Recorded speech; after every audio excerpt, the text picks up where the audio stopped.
Ils sont devenus fous. Pourquoi Macron est-il si furieux? Parce que nous avons chassé son petit derrière minable d'Afrique. Les peuples d'Afrique lui ont dit « Dégage !» Dans un interview tranchant face à Xavier Moreau sur la chaîne GPTV, le célèbre et controversé journaliste russe Vladimir Soloviev livre sa vision du monde entre guerre en Ukraine, drame à Gaza et valeurs occidentales qu'il juge dévoyées. Fidèle à son style, il n'épargne personne et surtout pas Emmanuel Macron, à qui il adresse des propos que chacun jugera. Ici, nous ne validons ni ne censurons. Nous vous laissons écouter, réfléchir et vous faire votre propre avis. Alors question, la France a-t-elle encore une boussole morale? Gaza, Ukraine, pourquoi ces conflits révèlent-ils autant d'hypocrisie? Restez jusqu'au bout. Certaines phrases peuvent déranger, d'autres éclairer, mais toutes méritent d'être entendues. Le journaliste le plus détesté par les médias français. Vladimir Soloviev, bonjour. Добрый вечер. Merci d'avoir accepté de nous rencontrer. Nous avons beaucoup de questions car les médias français vous détestent, mais les Français ne vous connaissent pas.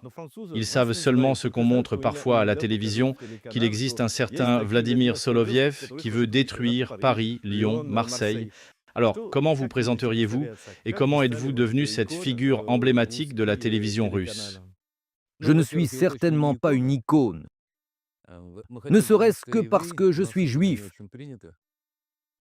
Et probablement, l'absence de satire politique, d'ironie et de sens de l'humour empêche les médias français de comprendre, ne serait-ce qu'un peu, de quoi nous parlons ici, pourquoi nous parlons ainsi.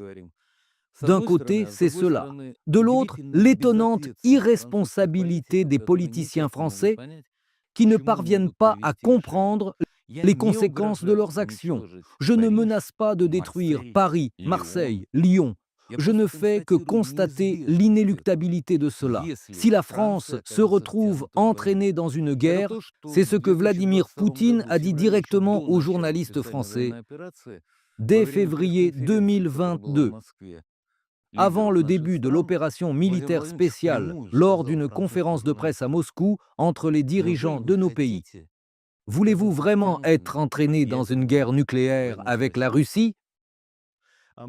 Pouvons-nous dire que vous êtes la voix des Russes qui estiment que le gouvernement russe n'est pas assez ferme envers l'Ukraine, envers l'OTAN et qu'il faudrait répondre plus durement? Je suis probablement... Eh bien, je ne parle que pour moi. Je n'ai ni poste officiel élevé, ni titre. Aucune organisation publique ne me soutient.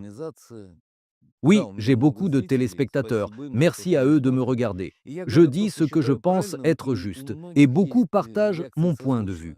Pour moi, la priorité absolue est l'intérêt de ma patrie, de mon peuple, des Russes. La vie d'un Russe est inestimable à mes yeux.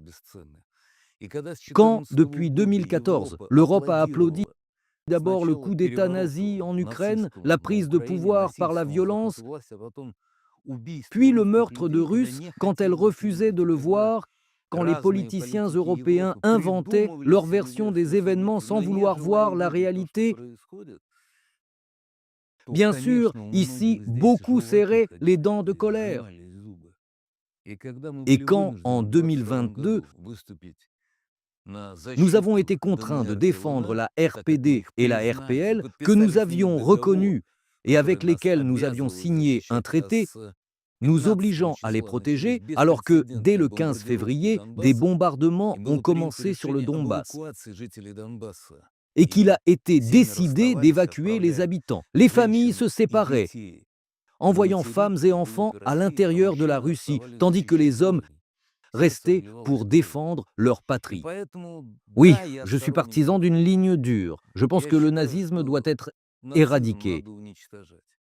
Et si certains, en France, n'ont toujours pas compris la vraie nature du pouvoir ukrainien, qu'ils prennent le temps de consulter les livres d'histoire pour découvrir qui étaient Bandera et Choukevitch et réalisent que ce sont eux qui sont les héros, les idéologues et les idéaux de l'Ukraine actuelle. Vous connaissez l'Europe, vous connaissez l'Occident. Comment expliquez-vous que, par exemple, en France, l'antisémitisme soit un crime très grave, mais qu'aujourd'hui, on soutienne en Ukraine un régime où les héros sont Bandera, Choukevitch et Melnik? Comment l'expliquez-vous? En France, à une époque, d'immenses foules descendaient dans les rues pour défendre les valeurs traditionnelles, mais elles ont été brisées. En France, les mariages homosexuels sont autorisés. Oui. Depuis quand?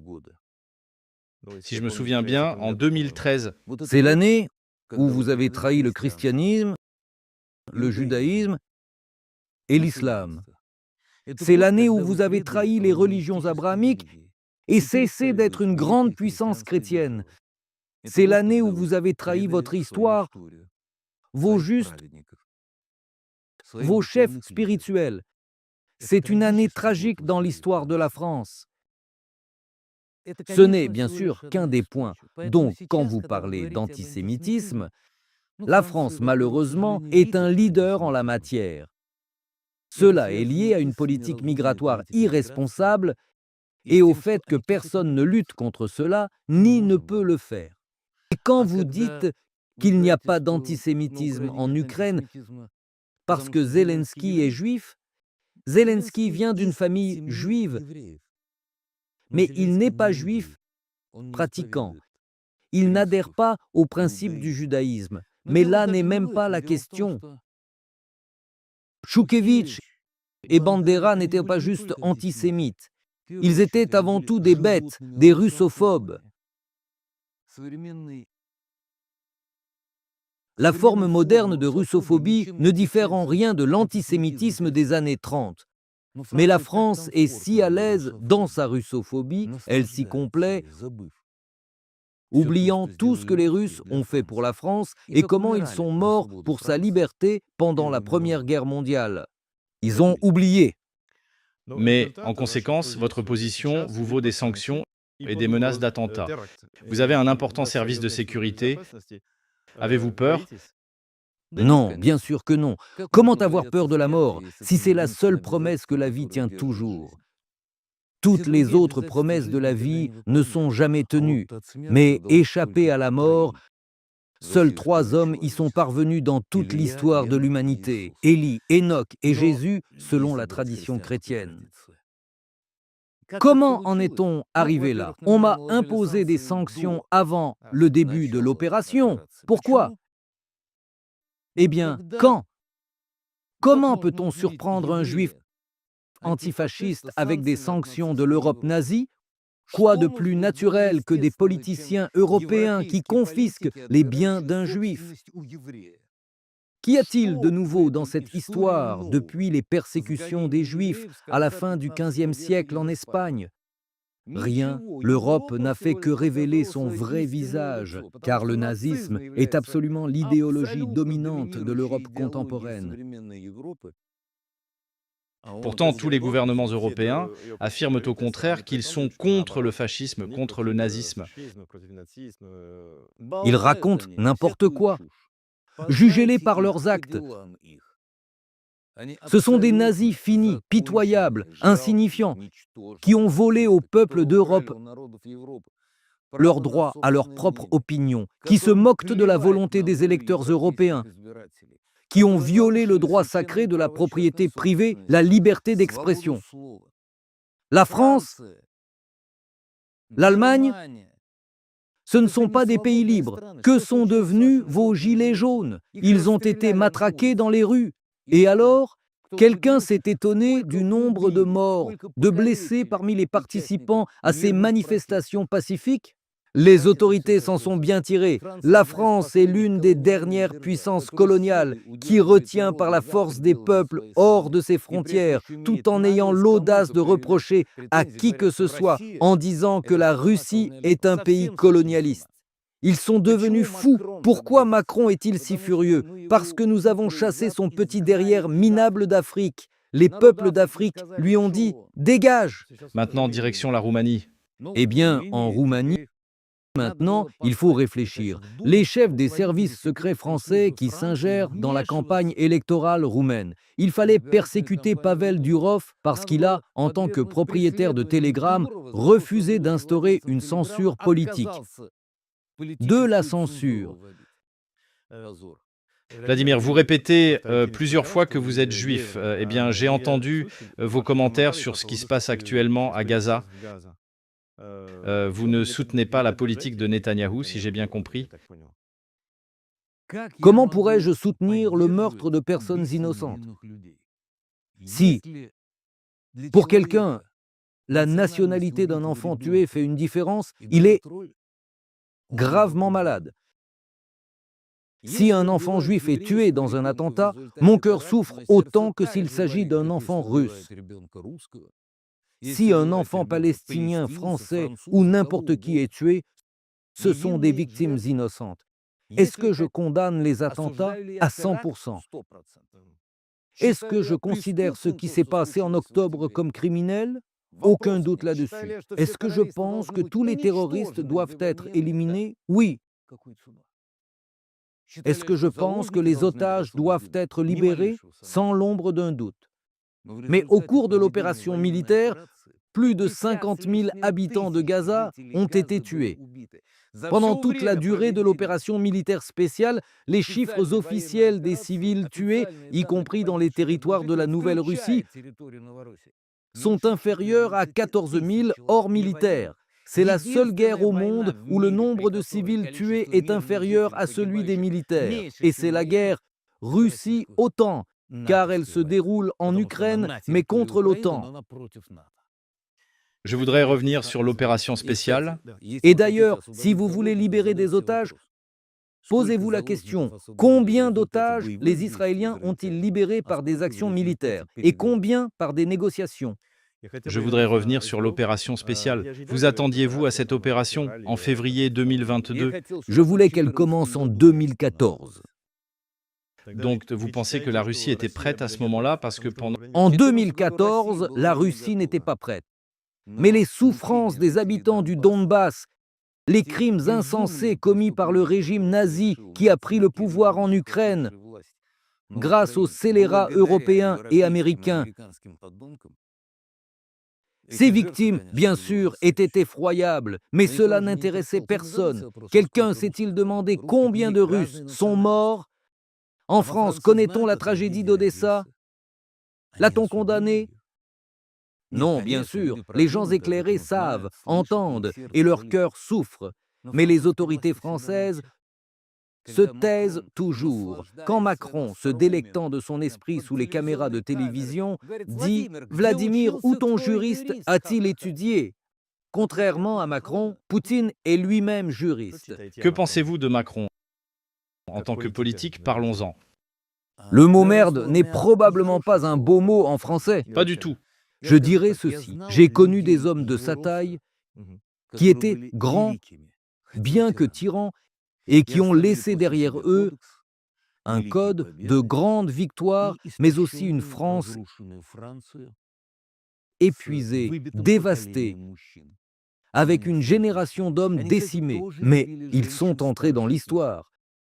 D'ailleurs, eux aussi aimaient les femmes plus âgées, mais jamais cela n'allait jusqu'à des gifles publiques. Bien que Bonaparte ait imploré le pardon de Joséphine à la porte de sa chambre, Macron, lui, n'est rien.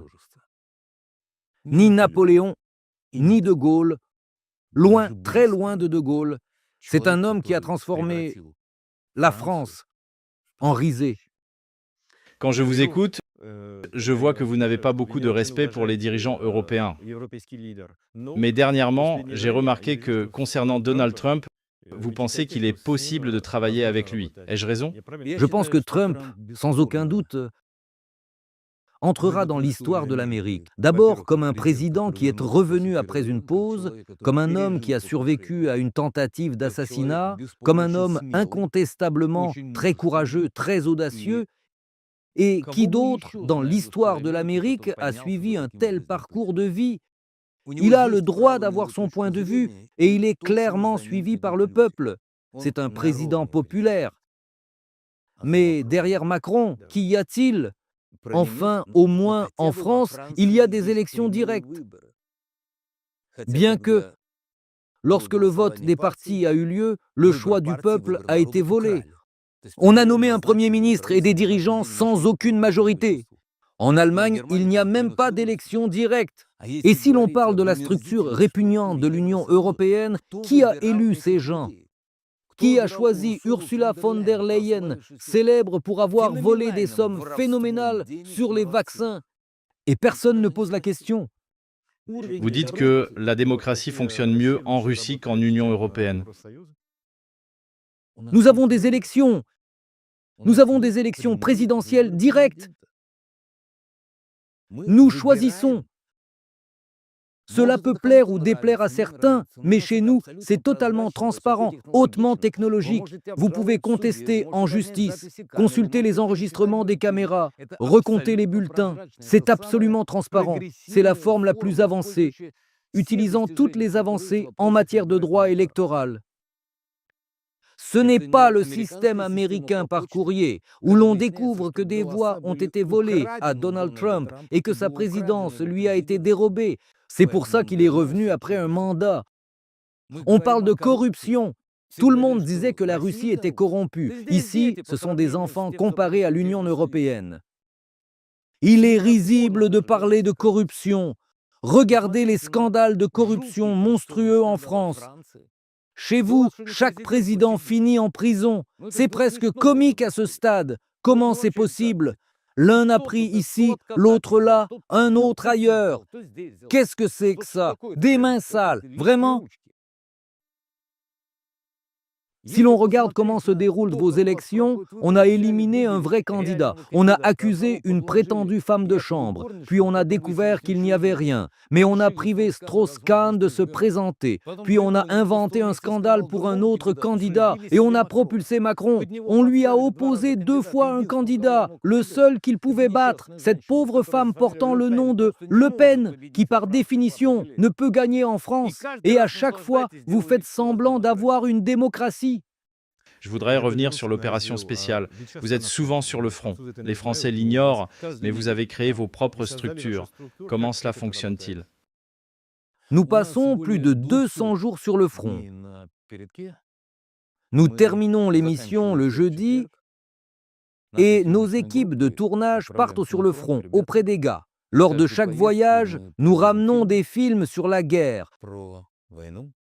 sur les gens qui vivent la guerre.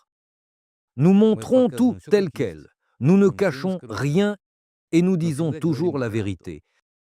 C'est pourquoi il est difficile de regarder les gens dans les yeux partout dans le monde. Je peux parler de la guerre parce que je la vois, je la connais, je suis là-bas avec les gars. Avez-vous rencontré le général Mordvichev? Oui, Il vient d'être nommé commandant. la première grande interview d'Andrei Nikolaevitch Mordvichev a eu lieu dans mon émission. Nous avions alors réalisé une grande émission avec lui. Nous avons parcouru le front ensemble, visité. Enfin, nous avons vu une journée de sa vie et de son travail. Depuis, j'ai noué de très bonnes relations avec lui. Mais j'ai aussi de bonnes relations avec beaucoup d'officiers, y compris des généraux. Et maintenant, en effet, Andrei Nikolaevitch a été nommé commandant en chef des forces terrestres. C'est un poste complexe. En Russie, ce poste a sa propre histoire et généralement, l'ampleur des pouvoirs accordés dépend de la personnalité, de la force de caractère. Beaucoup dépend du commandant en chef suprême, du ministre de la Défense, du chef d'état-major général. En fonction de cela, les pouvoirs et les possibilités du commandant en chef des forces terrestres sont structurés. Et en tant que personne, comment est-il? Extraordinaire, n'est-ce pas? Incroyablement courageux, très modeste, ironique, avec un sens de l'humour brillant, qui aime ses soldats, qui connaît ses soldats. C'est un général qui a tout parcouru à pied. Les généraux qui ont commencé à combattre jeunes en tant que soldats valorisent les soldats. Ainsi, un jeune officier qui a vu les vraies épreuves du service, devenu général, comprend ce que cela signifie.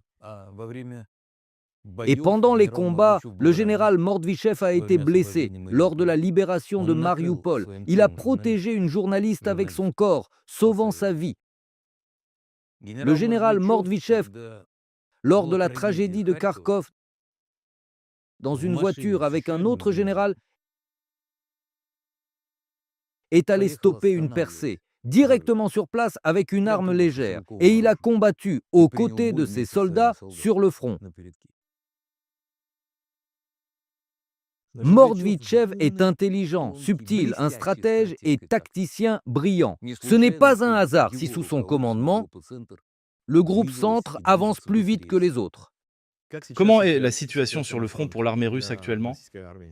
Chaque jour, nous libérons de nouveaux villages.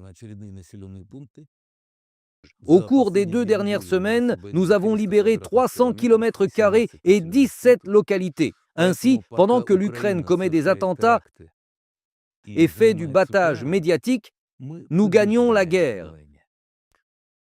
Quel genre de paix souhaitez-vous?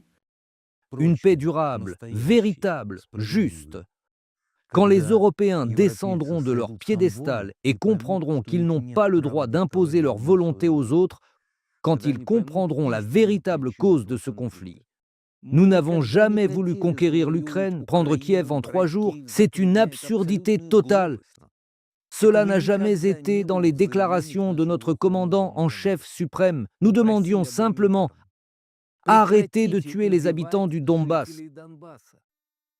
L'opinion du peuple compte. Les gens qui vivent sur ce territoire ont droit à la liberté, à croire en ce qu'ils veulent, à prier comme ils le souhaitent, à parler la langue qu'ils considèrent comme la leur et à respecter l'histoire de leurs ancêtres, pas celle inventée par les nazis.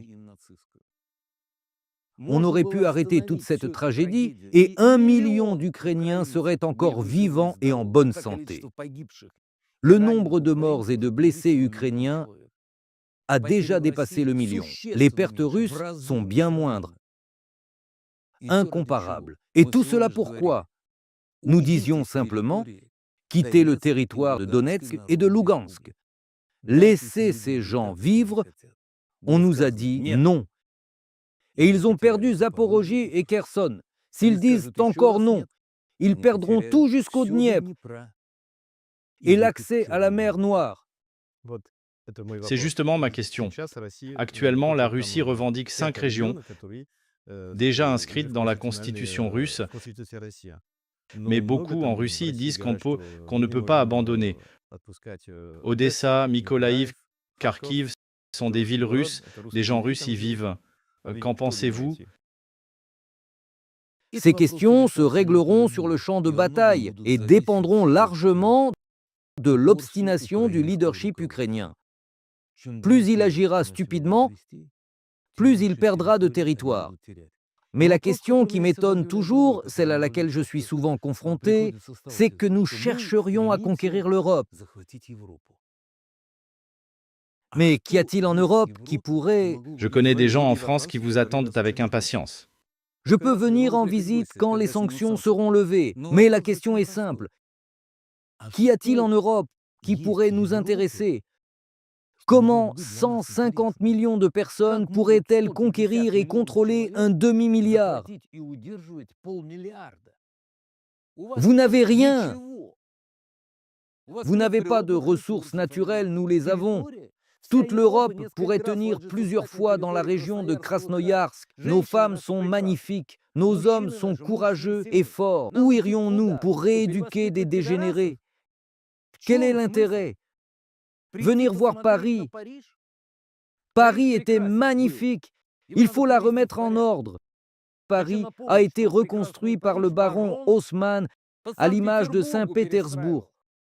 Aujourd'hui, si un maire de Paris venait voir à quel point Moscou est splendide et le niveau de qualité de l'environnement urbain, il voudrait encore reconstruire Paris. Ou quoi? Devrions-nous admirer le cimetière des rois de France, où l'on parle désormais arabe? Que ferais-je en France? Je ne parle pas arabe. Avec qui parler et de quoi? Avec tout le respect pour la culture arabe, je sais où aller pour voir son expression la plus élevée. Il me semblait que la France, c'était autre chose. La France a choisi cette voie. Très bien, mais en quoi cela nous intéresse-t-il? En quoi? De plus, vous avez assez d'eux avec vos scélérats qui dilapident leur argent, gagné en vendant leur patrie. Débrouillez-vous. Je voudrais parler un peu de Vladimir Poutine, car vous le connaissez personnellement. Vous avez beaucoup parlé de lui, mais malheureusement en russe, et peu de Français parlent ou comprennent le russe. Dites-nous, quel homme est-il? Quel est son objectif? Qu'est-ce qui le motive?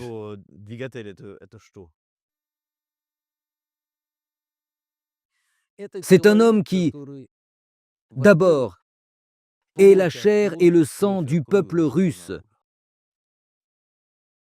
Aucune arrogance, aucun orgueil. Quand vous parlez avec Poutine, il est entièrement avec vous. Vous l'intéressez. Il vous écoute. Il essaie sincèrement de vous aider et de vous comprendre. Il ne vous presse jamais. Il donne du temps, comprenant à quel point cela peut être intimidant et difficile pour beaucoup. Il vous apaise plutôt. Il aime vraiment les gens. C'est un homme qui, en gros, a choisi le chemin du service à la patrie, un chemin qui consume tout. C'est extrêmement difficile. Ce n'est pas un travail, c'est un sacerdoce. Il ne s'accroche absolument pas au pouvoir.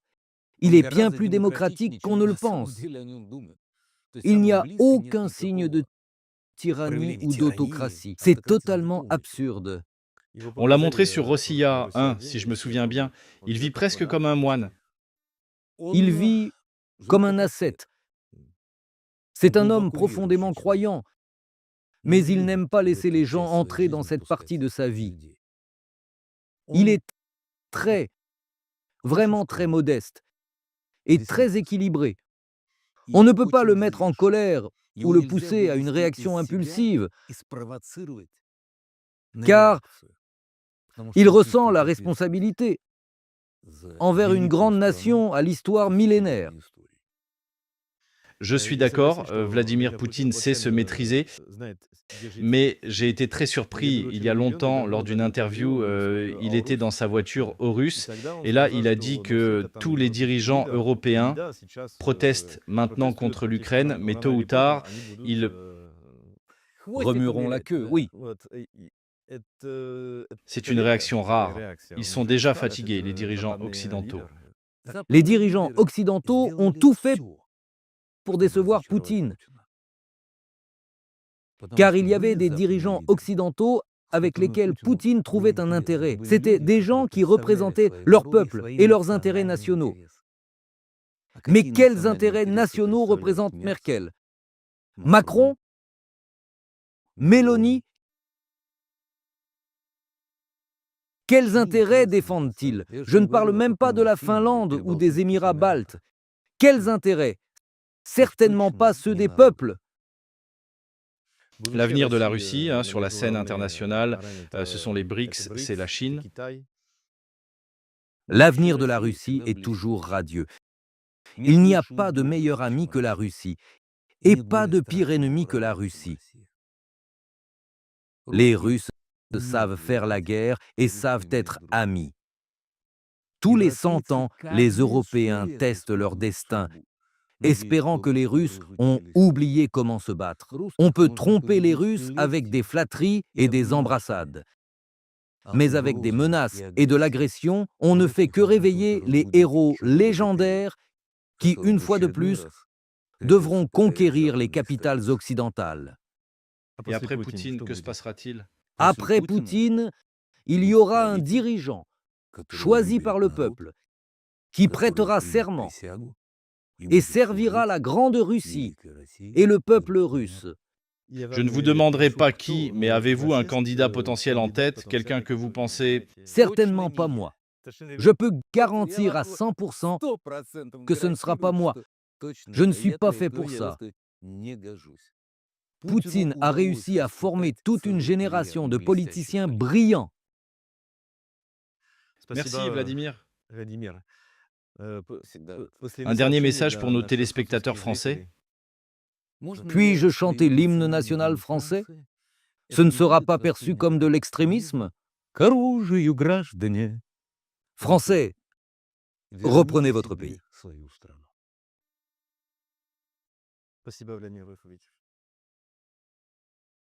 Vous appelez à Évidemment. la mise en place d'un euro numérique. Absolument, Mm. absolument. Nos élites déroulent leur plan contre nous.